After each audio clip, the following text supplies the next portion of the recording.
Meu querido irmão, minha querida irmã, é com alegria que continuamos aqui a nossa exposição, o nosso ensino da carta de Paulo aos Colossenses.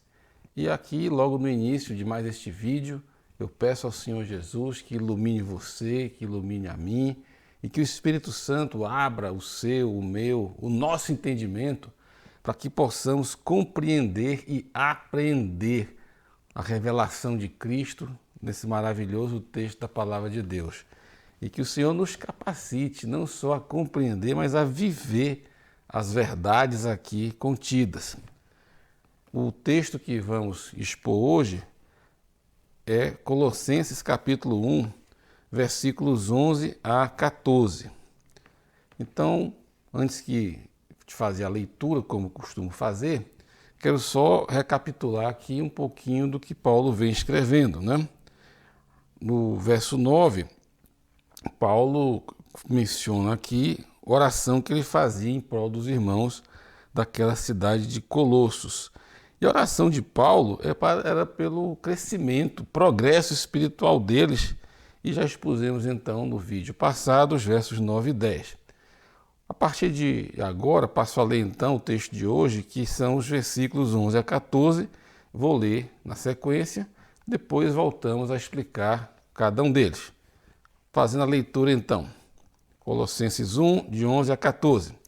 Fortalecidos em todo o poder, segundo a força da sua glória, com toda a paciência e longanimidade com gozo, dando graças ao Pai, que nos fez idôneos para participar da herança dos santos na luz, o qual nos tirou da potestade das trevas e nos transportou para o reino do Filho do seu amor, em quem temos a redenção pelo seu sangue, a saber, a remissão dos pecados. Queridos irmãos, queridas irmãs, o versículo 11 já descreve a fonte do nosso poder. Aqui diz o seguinte: fortalecidos em todo o poder, como assim? De acordo, segundo a força da sua glória. A glória de Deus, a glória de Jesus, é uma expressão do seu ser. Deus é glorioso.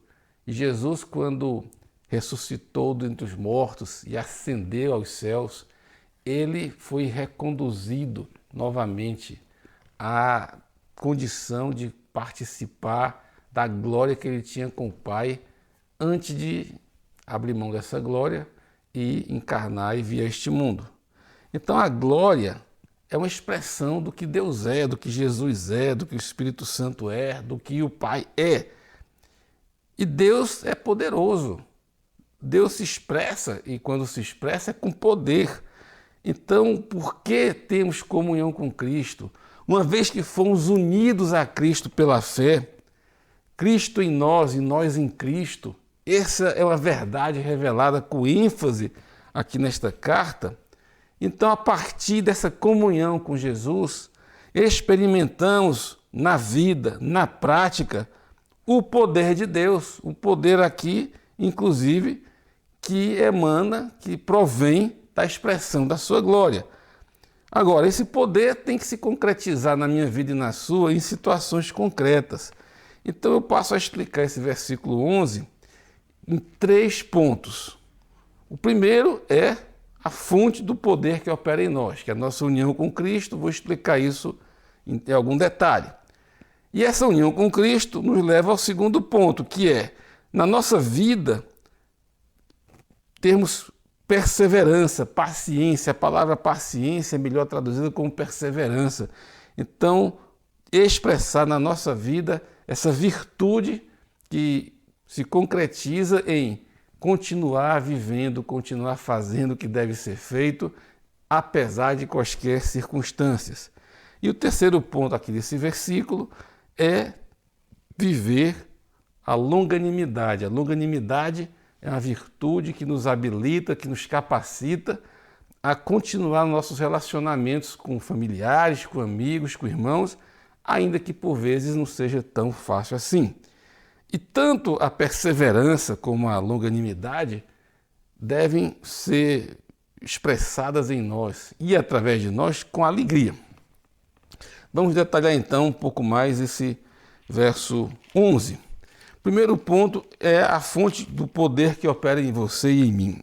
Deriva, resulta da nossa união com Cristo. Vamos olhar aqui então um versículo desse mesmo capítulo, versículo 27 e 28.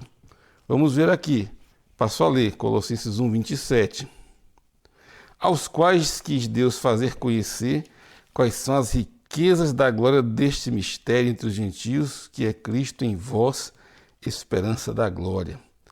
Aqui anunciamos, admoestando a todo homem, ensinando a todo homem em toda sabedoria, para que apresentemos todo homem perfeito em Cristo Jesus.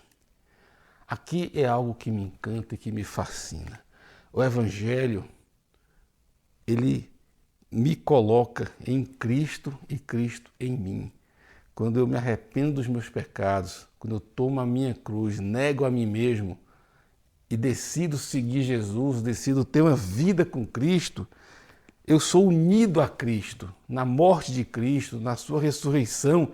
E porque eu estou unido a Cristo, a graça, a obra que Ele operou, o poder dele passam a operar em mim. É por isso que Paulo dizia lá em Filipenses, eu posso todas as coisas em Cristo que me fortalece. Porque Paulo estava unido a Cristo, unido em tudo. No sofrimento, Paulo se identificava com Jesus crucificado, Paulo se viu e se considerou crucificado com Cristo, mas também Paulo se via e se considerou ressuscitado com Cristo. Então esse verso 11 é uma expressão dessa união. Porque eu estou em Cristo, porque Cristo está em mim, o mistério revelado, Cristo pode estar em você e Ele pode estar em mim. E você pode estar unido a Cristo, assim como um ramo, um galho está unido ao tronco da árvore, assim como um ramo da videira está unido ao tronco da videira. E do tronco recebe seiva, alimento e vida, assim você e eu podemos estar unidos a Cristo. Nós em Cristo e Cristo em nós. Por isso é que poderemos vivenciar o verso 11, em que diz, em toda a perseverança. Queridos irmãos, queridas irmãs, o homem sem Cristo, o homem natural, às vezes desiste em algum momento. Uns insistem mais em algum caminho, outros desistem rapidamente. Mas, unidos a Cristo, segundo a força da glória de Jesus, você pode receber capacidade para fazer tudo o que você deve fazer em qualquer circunstância.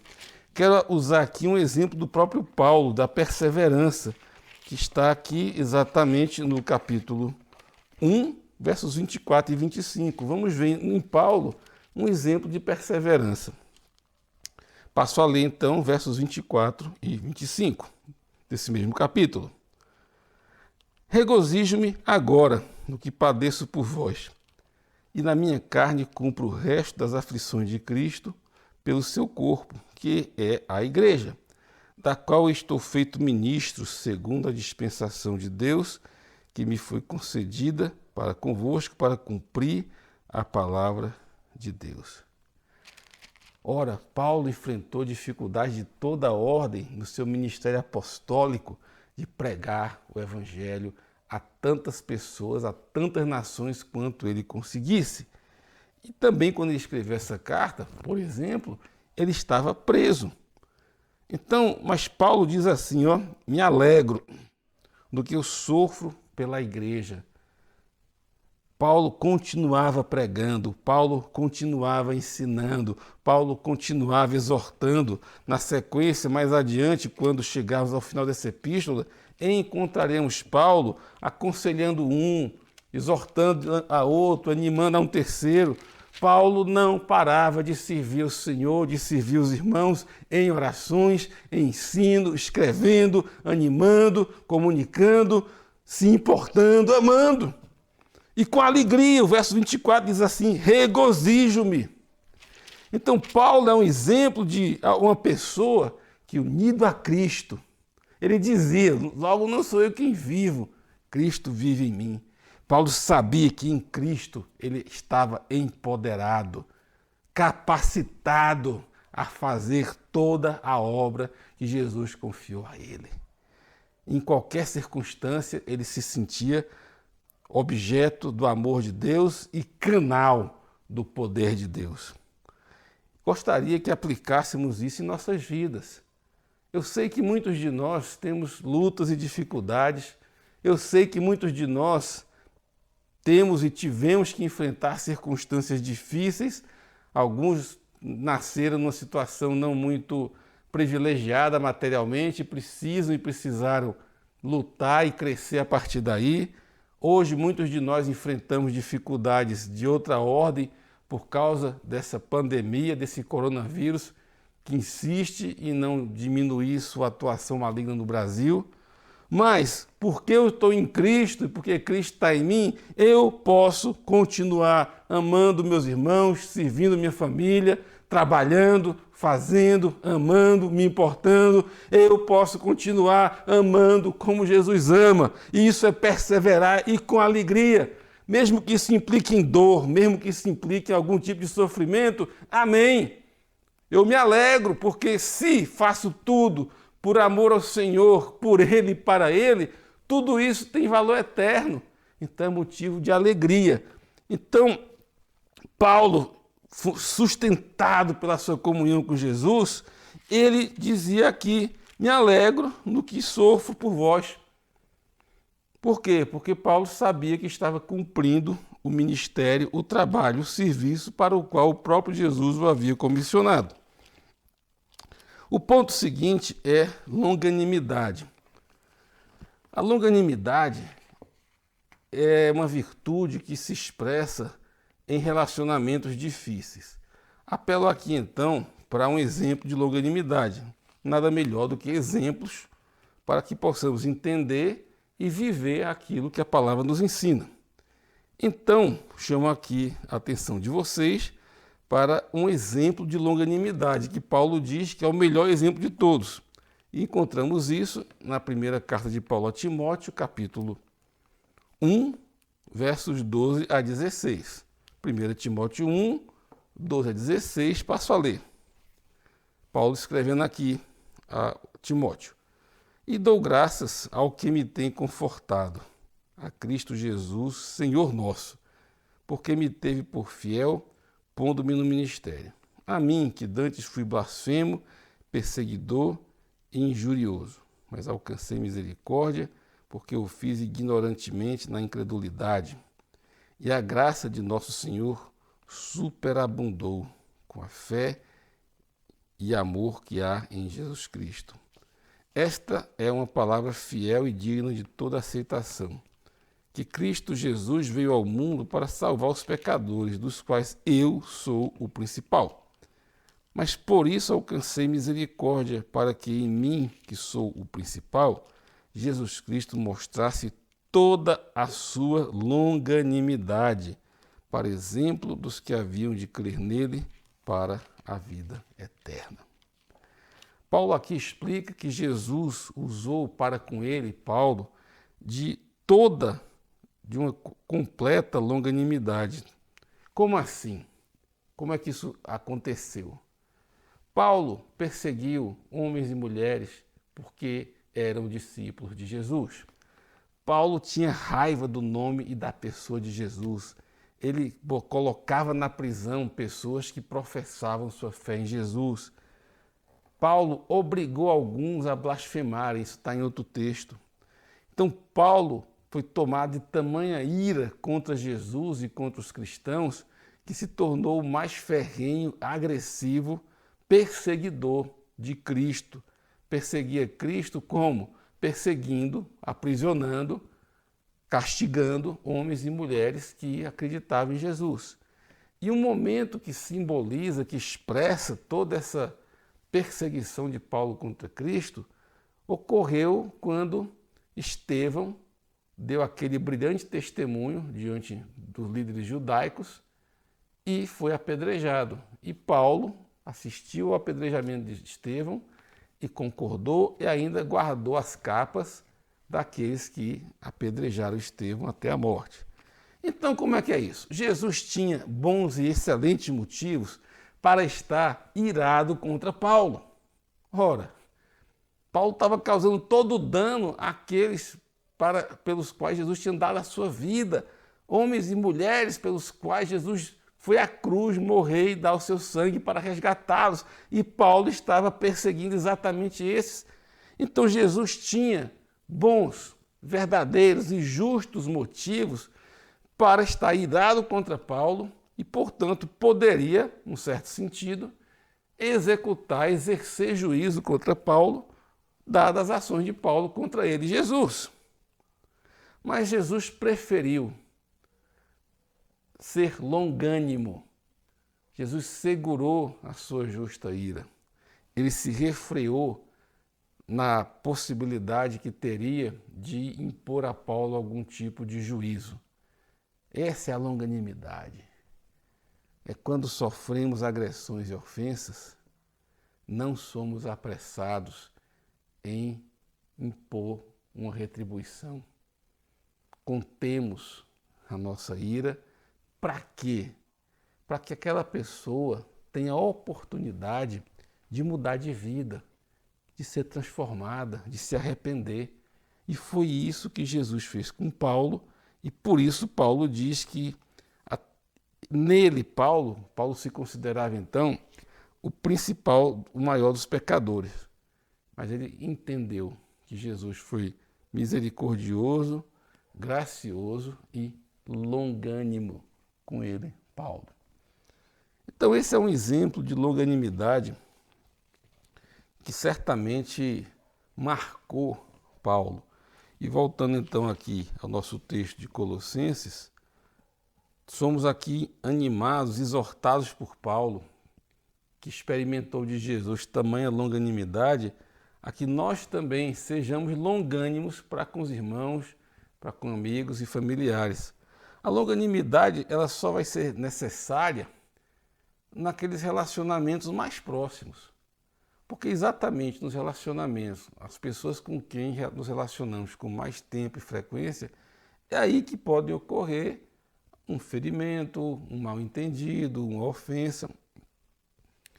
E, portanto, é aí que, fortalecidos em Cristo, podemos perdoar, não dar lugar à ira, mas orar ao Senhor para que dê a nós e à pessoa próxima o amor e o perdão, para que alcancemos um relacionamento em um nível mais profundo, em amor e perdão. A longanimidade, então, se concretiza quando continuamos a amar, a servir, a perdoar pessoas próximas que, eventualmente, pode acontecer, nos causarem algum dano ou alguma ofensa. Então, esse é o verso 11. E fazer isso tudo com alegria. Aí está algo maravilhoso. Continuar amando, servindo, fazendo, pregando, ensinando, mesmo em meio a sofrimento, se for o caso, mas com alegria, e também continuar nos relacionando com pessoas, mesmo que haja momentos ou períodos de dificuldade, também com alegria. Esse foi, então, é o conteúdo e a aplicação do verso 11, né? Agora, vamos aqui, então, prosseguir, então, lendo o verso 12. O verso 12, lemos o seguinte: dando graças ao Pai que nos fez idôneos para participar da herança dos santos na luz. Ora, herança, vamos entender isso aqui é mais fácil de entender. Eu só tenho direito a participar da herança se eu sou membro daquela família, se eu sou filho. Quando o pai ou os pais falecem, os filhos então recebem herança, ainda que também seja possível os pais transmitirem os seus bens aos filhos ainda em vida. Mas então, o que qualifica alguém para ser herdeiro? É ser membro da família. Então Deus nos deu uma condição que nós não tínhamos e que possibilita que sejamos participantes da herança dos santos na luz. Como assim? Vamos entender algo, queridos que me ouvem. Todos nós nascemos criaturas de Deus. A nossa cultura religiosa brasileira nos diz erroneamente que todas as pessoas são filhos e filhas de Deus. Não é bem assim. Vamos ler, por exemplo, o que diz no Evangelho de João, capítulo 1, versos 12 e 13. E o texto aqui fala do Senhor Jesus, o Verbo que se fez carne e habitou entre nós. João 1, 12 e 13.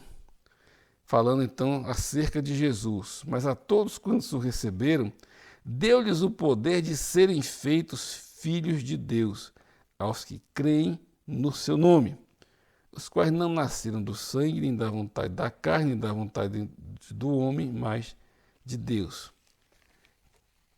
Querido que me ouve, nós não nascemos filhos de Deus. Nós podemos receber essa condição de filho ou filha de Deus quando recebemos Jesus como Senhor e Salvador em nossas vidas. É exatamente nesse mesmo sentido que Paulo escreve na sua carta aos Romanos, no capítulo 8, versos 12 a 17, que eu passo a ler, Romanos 8, 12 a 17. De maneira que, irmãos, somos devedores não à carne para viver segundo a carne, porque se viverdes segundo a carne, morrereis. Mas se pelo Espírito mortificardes as obras do corpo, vivereis. Porque todos que são guiados pelo Espírito de Deus, esses são filhos de Deus. Porque não recebestes o espírito de escravidão para outra vez estardes em temor, mas recebestes o espírito de adoção de filhos, pelo qual clamamos, Abba, Pai. O próprio Espírito testifica com o nosso espírito que somos filhos de Deus. E se nós somos filhos, somos logo herdeiros também, verdadeiramente herdeiros de Deus e co-herdeiros de Cristo. Se é certo que com ele padecemos, para que também com ele sejamos glorificados. Ora, aqui Paulo vai na mesma direção do que lemos no Evangelho de João, capítulo 1. Quando recebemos Jesus como Senhor, somos batizados nas águas, nos convertemos a Ele, aí nos tornamos filhos. Não éramos, mas em Cristo nos tornamos filhos. E a partir daí recebemos o Espírito Santo, e o Espírito Santo confirma com o meu espírito e com o seu que agora você não era filho, mas agora é. Você foi adotado, você foi adotada como filho, como filha de Deus em Cristo Jesus. E o Espírito Santo vai comunicar essa tremenda verdade ao seu coração, ao seu espírito, e aí você vai saber que você não era herdeiro, mas agora é. Herdeiro, herdeira com Cristo. E herdeiro de quê? De tudo. Se você for ler em Hebreus capítulo 1, versos 1 e 2, ali diz que Jesus, o Filho, foi constituído herdeiro de todas as coisas. Então, voltando aqui ao nosso texto de Colossenses, Deus, através de Cristo, nos qualificou, nos adotou como filhos e por isso passamos a ter a condição de herdeiros com Cristo, co-herdeiros de todas as coisas com o Senhor Jesus. Aleluia! Isso também dá para você e para mim uma viva esperança. Nós estamos vivendo esta vida aqui numa curta passagem. Se você se entregou a Jesus e recebeu Jesus no seu coração como Senhor e Salvador e se tornou filho, filha de Deus, você pode olhar para o futuro com esperança gloriosa e eterna, porque quando Jesus voltar, ressuscitaremos com Ele e herdaremos com Ele todas as coisas. Aleluia! Glória a Deus! Prosseguindo aqui então, Colossenses, agora quero ler os versículos 13 e 14 juntos. Eles podem ser explicados juntos. Passo então a lê-los e na sequência a explicá-los. Versos 13 e 14. O qual nos tirou da potestade das trevas e nos transportou para o reino do Filho do seu amor, em quem temos a redenção pelo seu sangue, a saber, a remissão dos pecados. Bom, primeiramente aqui, quero explicar um detalhe textual no verso 14, que, segundo eu li, em quem temos a redenção pelo seu sangue. Algumas versões da Bíblia omitem a expressão pelo seu sangue, mas o texto original, segundo entendemos, contém essa expressão, redenção pelo seu sangue. Cerca de 60% dos manuscritos que sobreviveram, os manuscritos de Colossenses, cerca de 60% deles contém a expressão redenção pelo seu sangue. Ainda que isso não faria grande diferença. Por quê? Porque outros textos da palavra de Deus, e são muitos, vão deixar muito claro que nós só temos redenção, salvação, libertação, vida nova, perdão, acesso ao Pai pelo sangue derramado. Mas, segundo entendo, o texto original aqui, verso 14, tem a expressão redenção pelo seu sangue. Muito bem, então aqui nós estamos diante de uma revelação muito importante. Na esfera espiritual, só existem dois reinos, duas posições possíveis. Aqui diz que nós fomos retirados do poder, da potestade das trevas. Ora, não é preciso ter muito conhecimento bíblico para entender que poder, reino ou potestade das trevas diz respeito ao domínio exercido por Satanás e pelos demônios sobre a humanidade. Então, na verdade, foi a obra de Jesus, o sangue derramado do Cordeiro, que nos arrancou de debaixo do domínio do diabo, do domínio do pecado, e nos transportou para dentro do reino do Filho de Deus. Agora, como é que isso funciona? Por que a humanidade está debaixo da potestade de Satanás? Quero explicar isso.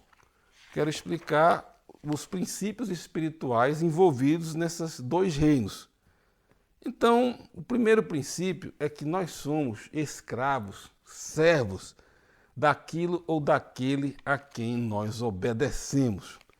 Isso está, por exemplo, no Evangelho de João, no capítulo 8. O texto completo é do 30 ao 36. Mas o ponto que me interessa em especial está aqui no verso 34, que eu passo a ler. O verso 34. Respondeu-lhe Jesus: em verdade vos digo, todo aquele que comete pecado é servo do pecado. Olha, isso aqui funciona em várias dimensões, na espiritual e na natural. Como é que os vícios surgem? Os vícios surgem quando alguém obedece a um desejo de experimentar uma droga. Obedeceu uma vez, gostou. Vai mais adiante, o desejo volta e ela obedece novamente ao desejo de tomar aquela bebida ou aquela droga, seja lá o que for. E a sequência de atos de obediência, de usar de algo, torna a pessoa escravizada daquela droga ou daquela substância. Jesus disse aqui, aquele que comete pecado é escravo do pecado. Isso já seria ruim o suficiente se não houvesse implicações ainda maiores. Vamos ler esse mesmo princípio em Romanos 6, 16 a 18, aí eu vou ler, e explicar um pouco melhor. Romanos 6, 16 a 18. Não sabeis vós que a quem vos apresentardes por servos para lhe obedecer, sois servos ou escravos daquele a quem obedeceis, ou do pecado para a morte, ou da obediência para a justiça? Mas graças a Deus que, tendo sido servos do pecado, obedecestes de coração a forma de doutrina a que fostes entregues. E, libertados do pecado, fostes feitos servos da justiça. Olha, quem obedece ao pecado é escravo do pecado e o preço do pecado é a morte, como diz aqui. Se obedecemos o pecado, verso 16, obedeceis ou do pecado para a morte ou da obediência para a justiça. Então esse é um agravante. Quando frequente e continuamente obedecemos, nos submetemos ao pecado que habita em nós, nos tornamos escravos do pecado e o salário do pecado, a sentença do pecado é a morte. Mas tem mais. Se você lembrar de Mateus capítulo 4, no episódio da tentação de Jesus, na última tentação ali de Mateus capítulo 4, Satanás oferece a Jesus o domínio sobre todos os reinos e nações. Bastaria, para tanto, que Jesus se dobrasse e se prostrasse e adorasse a Satanás. Vem cá, será que Satanás estava blefando quando ele ofereceu a Jesus assim? Eu te dou. Jesus, é o seguinte, ó.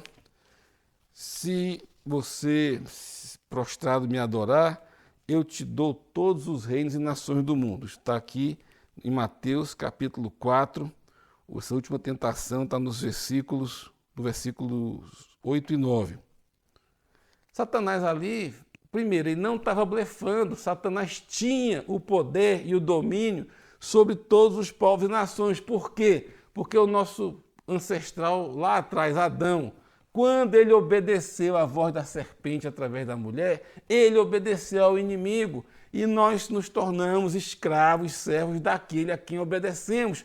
Quando Adão obedeceu a Satanás e ao invés de obedecer a Deus, ele rendeu, entregou o domínio da sua vida ao inimigo.